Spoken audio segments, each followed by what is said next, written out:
Welcome back to another tutorial from Palm Tree Shoe Productions. Today we are working with Final Cut Pro 10, version 10.4. This is going to be a really simple, easy tutorial on using the custom LUT tool to apply some LUTs that you have outside of Final Cut. So right here what we have is a clip of a woman sitting out by a fire and drinking some tea.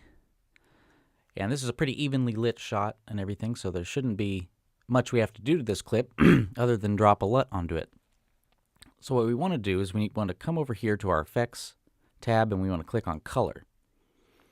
And down here we have a tool called Custom LUT.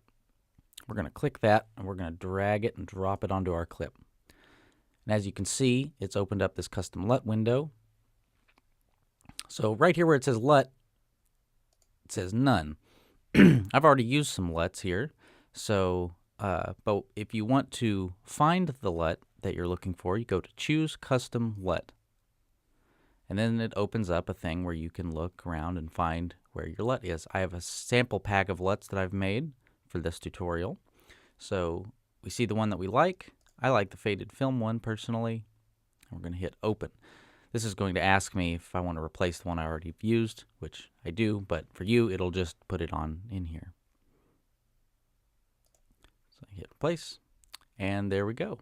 I have my faded film look applied to this clip.